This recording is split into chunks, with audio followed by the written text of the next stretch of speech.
আজকের recipe mango Frooti বা slice. Mango Frooti বানার জন্য এই যে পাকা আম নিয়েছি, তার সঙ্গে কাঁচা আম নিয়েছি। পাকা কাঁচা দুটোই জল দিয়ে পরিষ্কার করে ধুয়ে নিব। আমগুলাকে ধুয়ে নিয়ে খোসাটা ছাড়াই নিয়ে আমের পল্পটা বার করে নিব। কাঁচা আমকে ছুলে নিয়ে পিস পিস কাটিয়ে নিব। এই যে আমের পল্পটা বার করে নিয়েছি।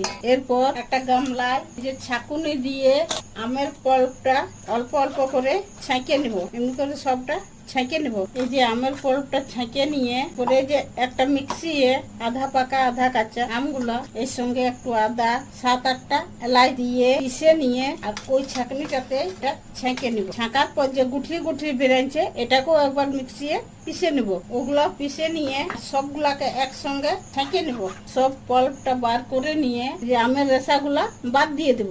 এরপর সব পল্পটা একসঙ্গে করে নিয়ে একটা কড়াইয়ে আম পল্পটা দিয়ে নিয়ে গ্যাসটা অন করে এর মধ্যে যে জলটা রয়েছে সেই জলটা শুকাই নিব। এরপর এর মধ্যে চিনি দিয়ে ফুটাই জলটা শুকাই নিব। যে জলটা শুকিয়ে গেছে ভাই আর ঠান্ডা করে 3 রকম করে দেখাবো। একটাতে দুধ, ম্যাঙ্গো সস, এর উপরে ক্রিম, পুদিনা পাতা। এরপর একটা কাঁচের বাটির মধ্যে আমের ফল আর জল, 1 ভাগ আমের ফল আর 3 ভাগ জল দিয়ে মিক্স করে ফ্রুটিতে একটু নিবুর রস দিয়ে মিক্স করে একটা গ্লাসে এটা হলো ম্যাঙ্গো ফ্রুটি। এটা হলো ম্যাঙ্গো ফ্রুটি। এরপর স্লাইসের জন্য যে আমের ফল আর জল দিয়ে মিক্স করে একটা গ্লাসে ঢেলে নিচ্ছি। এটা হলো ম্যাঙ্গো স্লাইস। স্টোর করার জন্য এটাতে ভরে নিব। এটাকে ফ্রিজের মধ্যে 6 মাস স্টোর করে রেখে নিব। বাকিটা স্লাইসের বোতলের মধ্যে ভরে নিব। যখনই ঠান্ডা খেতে ইচ্ছা করবে তখনই 1 ভাগ